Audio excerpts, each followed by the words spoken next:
Et salut à tous, c'est Furieux, on se retrouve pour une nouvelle vidéo sur Senseiya Awakening KOTZ, vidéo qui va vous parler du Jamir, parce qu'effectivement pour ceux qui ont joué sur la SEA, le tournoi Jamir est une chose assez récurrente et qu'on connaît bien.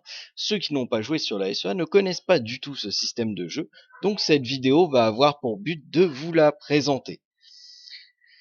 Avant de commencer la vidéo, je vous rappelle que vous pouvez m'aider en créant un compte sur My Music Taste, puis allez cliquer dans les liens qui se trouvent dans les descriptions de la vidéo pour pouvoir faire un make et ainsi me rapporter des points.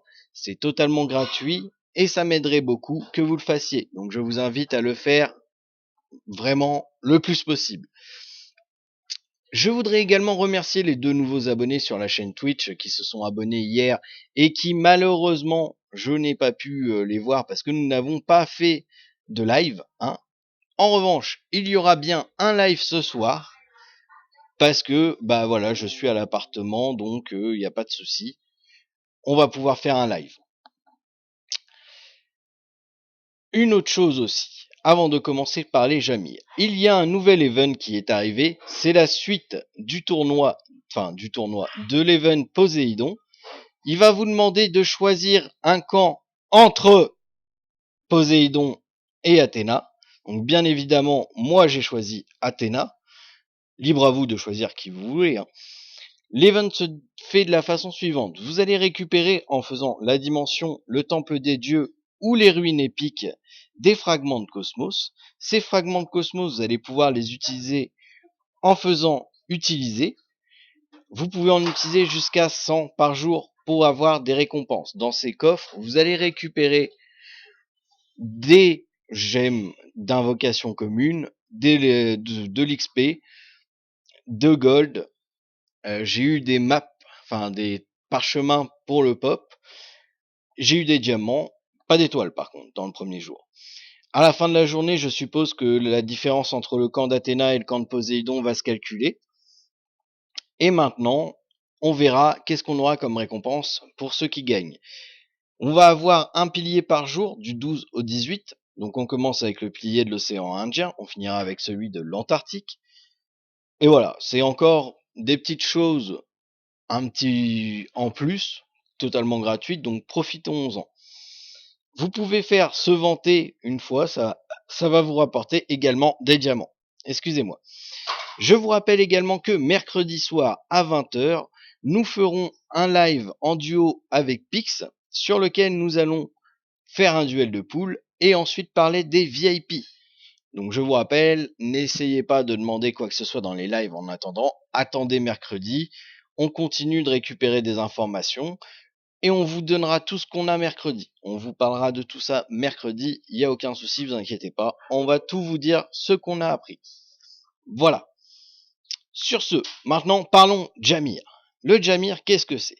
Eh bien, le championnat de Jamir, c'est ni plus ni moins que le championnat PVP le plus haut level. Comment le classement du Jamir a été calculé pour la phase d'audition? Tout simplement, ça a été pris en fonction du Galactic Duel de la semaine précédente. Donc, si vous n'avez pas fait de Galactic Duel de la semaine précédente, bah, vous êtes foutu.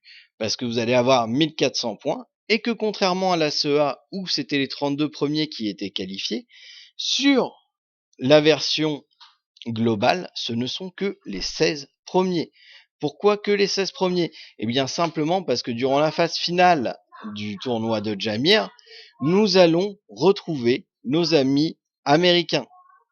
Donc, il n'y a que les 16 premiers, la globale, de l'Europe, et les 16 premiers des Américains qui seront qualifiés. Ce qui veut dire concrètement que moi j'étais à 1400, là j'en ai fait un peu hier pour le fun, donc je suis à 1485, mais il me faudrait à peu près 500 points pour être dans le top 16, sachant que un combat rapporte entre 12 et 24 points, à peu près. Donc c'est compliqué, c'est compliqué, c'est compliqué.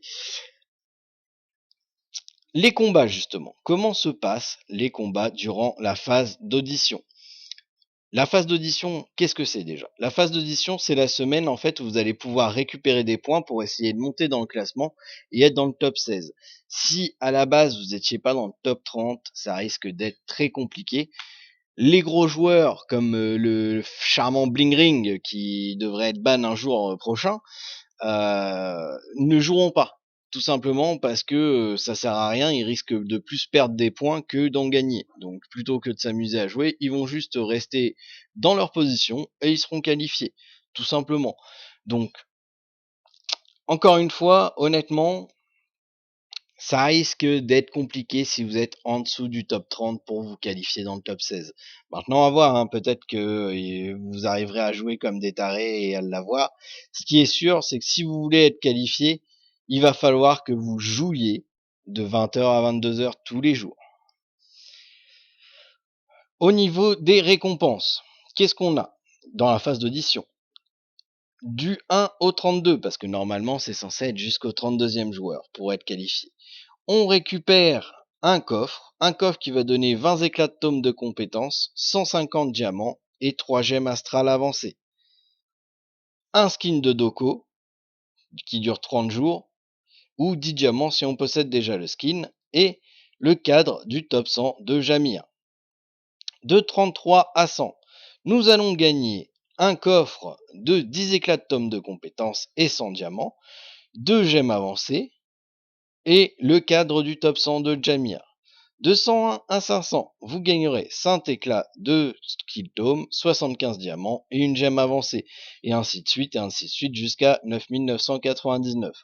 Donc c'est quand même intéressant de participer un peu, surtout qu'à chaque jour vous allez avoir un coffre pour le premier combat et un coffre pour 2 participations de combat. Donc c'est quand même assez intéressant. Moi je vous dirais faites-le. Faites-le, c'est au moins 2 combats par jour.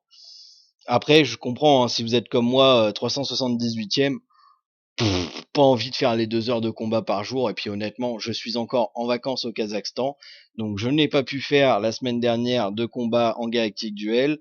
Je ne peux pas faire de combat vraiment de Jamir cette semaine, et honnêtement j'en ai pas la motivation. Je préfère quand même profiter un petit peu de mes vacances, donc c'est pas grave, ce n'est que partie remise et on se retrouvera pour le prochain Jamia. Les combats, comment ça se passe? Donc c'est un BO3 dans lequel vous ne pourrez réutiliser les persos que vous avez déjà utilisés et gagné avec. Je vous explique. Par exemple, là je fais un combat contre Detra du serveur 9 de Cancer. Ma première équipe, l'équipe Canon. Donc, je vais vous décrire un peu le combat, comme ça on va y aller. Donc lui me pose une équipe avec la prêtresse noire, ce qui aurait pu techniquement m'embêter beaucoup, mais vraiment beaucoup. Malheureusement, on voit qu'il y a toutes les joueurs différents. Et la prêtresse noire, elle est trop lente. Regardez, mon canon joue avant. Donc là, du coup, j'enferme le mec et je provoque sa prêtresse noire. Malheureusement, le roc n'a pas proc. Et sur le premier tour, le combo canon saga dépend du roc. Ce qui n'est pas le cas avec une team feu. Une team feu n'a pas besoin du roc pour proc au premier tour. Moi, j'en ai besoin. Du coup, bah c'est pas grave, ce n'est que partie remise. Je me dis, bah tant pis, premier tour ça va pas marcher, on va le faire sur le deuxième.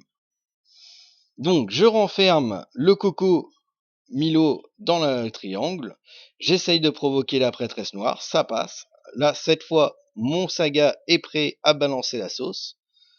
Et donc je balance la sauce. Le Galaxian Explosion. Voilà, boum, explosion. 2 tours, c'est fini. Le mec va de toute manière arrêter parce qu'il attaque et il se prend le bouclier, ça le tue. Le Doko est quasiment mort, il a compris qu'il avait perdu, il abandonne. Donc combat très rapide et qui a fait une victoire. Du coup, j'ai utilisé mon équipe canon, donc toutes les personnes qui sont présentes dans la team qui a gagné, je ne peux pas les utiliser. Lui, en revanche, il a perdu, donc il peut les réutiliser. Du coup, je change de team, je passe sur une team un peu plus contrôle avec un Mu pour protéger et Ayolia pour profiter des contrôles tout simplement. Donc je pars sur une équipe Junmu, Moses, Shaka, Ayolia et Yo, sachant que j'aurais pu faire d'autres choses. Là, une nouvelle fois, il se retrouve avec la prêtresse noire. Malheureusement, il vise Moses, qui sert pas à grand chose concrètement.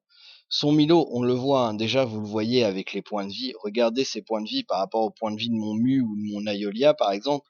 C'est des persos qui sont faibles, qui ont pas de points de vie. Regardez la marine, elle a pas de points de vie. Donc là, bah du coup, je sais que je suis en bonne position pour gagner. La prêtresse noire va viser le Shaka. Cette fois, il a compris que viser le Moses, c'était pas forcément la bonne idée. Je stun le Milo parce que je suis sûr qu'il a mis le double tour sur Milo. Il invoque sa Scylla. Alors on voit qu'elle fait beaucoup moins de dommages que la mienne. Du coup, là, j'ai les mains libres pour balancer mon premier Lightning Plasma, qui va venir à bout de sa marine. Je balance sur le Yo mon Yo, qui détruit son Yo.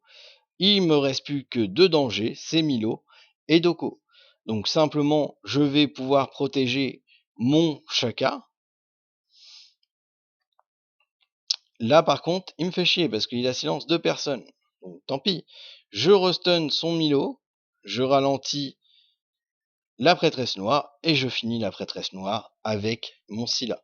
Ah non, c'est vrai, je l'avais pas fini, mais en tout cas, elle est stun. Donc du coup, il ne pourra pas l'utiliser 2 fois. Et en plus, vu qu'il ne sait pas visiblement que tu peux enlever le stun en faisant un deuxième tour de Luna, il a préféré le donner sur le Milo. En plus, il tape le Ayolia. Donc Ayolia, tranquille, hein. Il me reste plus qu'à balancer mon silence avec mon Shaka et le Lightning Plasma derrière. On voit que déjà qu'il a plus de points de vie. Je vais finir son Doko avec ma Scylla. Il reste plus que Milo et Luna, c'est gagné. Le mec abandonne. Et voilà, donc du coup, ouais, le combat était quand même assez rapide, hein. Ça n'a pas duré 20 ou 30 minutes comme certains le disent, hein. Ça a été assez rapide. Par contre, bah, ça m'a rapporté que 14 points. Voilà, ça m'a rapporté que 14 points. Donc, sur 6 combats, j'en ai gagné 4, j'en ai perdu 2, j'ai gagné 85 points. Ça risque d'être compliqué. J'en ferai quand même un peu, hein. D'ailleurs, ce soir, pendant le stream, le début sera consacré sur le tournoi de Jamir.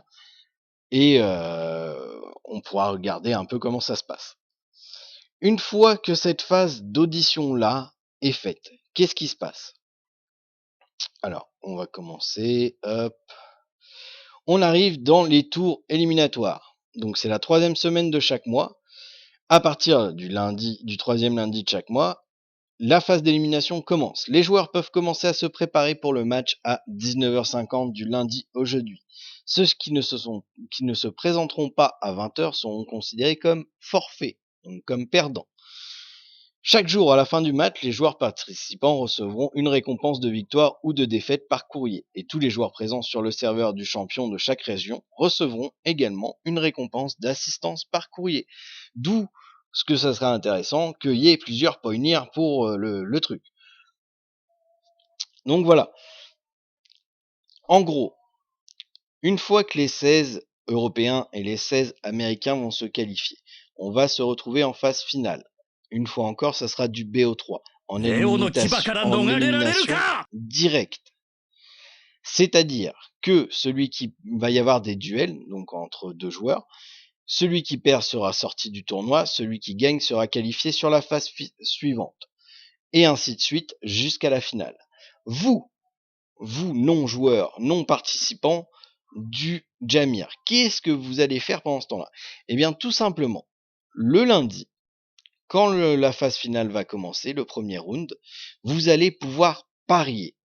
Comment vous allez parier? Vous allez avoir un nombre de points qui vont vous être donnés au début de la phase éliminatoire. Vous pourrez également, en désenchantant des objets, récupérer des points jusqu'à 10 000 pour chaque Jamir. Et vous pourrez parier sur chacun des combats. 2 types de paris. Le premier pari, il va vous demander qui va gagner. Par exemple, je dis une connerie, hein, mais entre Taylor Swift et Jawa, qui va gagner? Je parie Taylor Swift va gagner. Et ensuite, vous pouvez parier le nombre de matchs qu'il va gagner. Est-ce qu'il va gagner 3-0? Est-ce qu'il va gagner 3-1? Est-ce qu'il va gagner 3-2? Voilà. Donc, Je sais plus si j'ai dit que c'était un BO3, mais c'est pas un BO3, c'est un BO5, hein, là. Donc, vous pourrez parier, et selon vos résultats, vous regagnerez un nombre de points pour la round suivante. Bien entendu, l'issue d'un combat, par exemple, vous pouvez dire que bah, j'ai parié sur Taylor Swift 3-1. Et finalement, c'est Jawa qui gagne 3-1. Bah, je vais perdre le Taylor Swift, mais c'est pas grave, je vais gagner les récompenses du 3-1 de Jawa. Et ça, les récompenses 3-1 de, de victoire, en fait, comment s'est déroulé le combat, le résultat du combat, entre guillemets, est plus important et vous rapportera plus de points que de savoir qui va gagner ou qui va perdre. Bien entendu, il y aura des cotes, donc plus vous allez parier tard, moins vous allez gagner de points, parce que bah, ça sera évident que vous allez suivre la masse, un peu comme un mouton. Donc, si par exemple vous commencez à 5 heures du matin et que vous pariez sur Taylor Swift, il aura une bien meilleure cote, notre petit Philippin, que rendu à 18 heures le soir. Voilà, tout simplement. Et vous allez me dire, bah oui Fufu, c'est cool, on va gagner des points, mais Fufu, ça sert à quoi les points? Ah bah c'est simple, les points en fait, vous allez avoir un Redeem Shop. Le Redeem Shop va contenir des fragments normalement, hein. Là je vous dis par rapport à la SEA et de ce que je connais. Le Redeem Shot va contenir des fragments de persos rares, type Shakar, Yashiki, Poséidon et compagnie. Bon, là, il y a ni l'un ni l'autre qui sont sortis, même si Shakar et Yashiki sort mercredi. Donc, je sais pas ce qu'ils vont faire. Il y aura des étoiles. Très cool, les étoiles. Vous pourrez en récupérer 10. Il va y avoir, si ma mémoire est bonne, des clés. Il va y avoir des potions et divers autres items. Honnêtement, moi je vais prendre les étoiles, après je prendrai des clés. J'ai toujours fait ça et je pense que je ferai ça ad vitam aeternam. Donc, assez important, même si vous ne participez pas au Jamir, de parier. Et je ne saurais que trop vous conseiller de regarder les matchs parce que c'est toujours intéressant de voir comment les matchs se déroulent au niveau du Jamir. Ça vous donnera une idée de comment jouer vos persos. Alors forcément, quand vous avez un mec comme ça qui a passé tous 6 étoiles quasiment, c'est pas super intéressant. Mais par exemple, un match Hamlet Top Pirate pourrait être sympa à regarder. Un match Crow Liano pourra être intéressant à regarder. C'est des choses qui seront intéressantes à regarder et que je vous invite vivement à voir. Même si, encore une fois, j'en ai discuté avec Liano, la méta actuelle est pas forcément propice à un Jamir. C'est-à-dire que les équipes risquent de se ressembler, il n'y a pas encore assez de persos de sortie, il n'y a pas encore assez d'options, il n'y a pas, enfin, honnêtement, c'est trop tôt. À mon avis, c'est trop tôt pour le Jamir. Mais c'est pas grave, ça va faire un premier aperçu et on pourra voir un peu comment se déroule le Jamir sur la globale. Et ça m'intéresse. Déjà, vous voyez, ça a été une surprise pour moi de savoir que les Américains vont nous rejoindre dans le Jamir. Donc c'est un petit peu bête. C'est un petit peu bête, mais c'est comme ça. Donc voilà. Au niveau du Jamir, ça commence comme ça. Moi j'ai envie de dire, pour ce premier Jamir, même si vous voulez tryhard par la suite, prenez ça relax. Regardez un peu comment ça se passe, tâtez le terrain, prenez la température. Si vous êtes qualifié, tant mieux. Participez, parce qu'il y a eu quand même souvent sur SEA des joueurs qui ont été qualifiés qui ne sont pas présentés. Donc si vous pouvez pas être présent la semaine prochaine, évitez de vous qualifier. D'accord? Ça serait cool. Vous prenez la place de quelqu'un qui pourra jouer alors que vous ne pouvez pas jouer. Parce qu'il y en a qui savent qu'ils seront pas présents la semaine suivante, mais qui vont se qualifier quand même pour le fun. Évitez, c'est ridicule. On veut voir du combat, nous. On veut pas voir un forfait. Donc, moi, je ne saurais que trop vous conseiller, si vous n'êtes pas disponible la semaine prochaine, de laisser filer ce Jamir-là, et puis attendre le prochain. Moi, c'est ce que je fais, hein. C'est pour ça, la semaine prochaine, je sais que je vais être dans l'avion le mardi. Ça sert à rien que je me qualifie. Je pourrais pas jouer mardi. Je vais être dans les transports en commun et dans l'avion. Donc, je vais faire mes combats et basta. Et si je vois que je monte rapidement, bah j'arrêterai. J'arrêterai parce que je prendrai pas la place de quelqu'un qui peut jouer alors que moi je sais très bien qu'il y a une journée la semaine prochaine, je serai complètement pas là. Voilà. Maintenant, chacun voit midi à sa porte, mais moi, c'est le conseil que je peux vous donner. Voilà donc en ce qui concerne le Jamir, donc c'est un mode PVP assez intéressant. Encore une fois, pour moi, c'est pas le meilleur Jamir possible qu'on va avoir, étant donné que c'est un petit peu tôt. Mais quand même, regardez, c'est sympathique. Et puis, bah, ça a un truc en plus sur le jeu. Voilà. J'espère que cette vidéo vous aura un petit peu éclairé sur le déroulement du Jamir, qui est un mode de jeu qui est quand même assez intéressant et le plus gros mode de jeu PVP. Je vous dis donc à ce soir pour le live, donc aux alentours de 20h comme d'habitude. Au programme, on fera un peu de Jamir, ensuite on fera du PVE, on retournera sur l'Aide du Shrine. Et je vous rappelle également que mercredi 20h, il y a le live avec Pix. Ne loupez pas ce live, on va se faire plaisir en faisant un duel de poule sur Shakara et Ashiki, et après on vous parlera des VIP. Sur ce, je vous souhaite de passer une excellente journée, bon courage à ceux qui travaillent, et je vous dis à ce soir. Allez, salut tout le monde.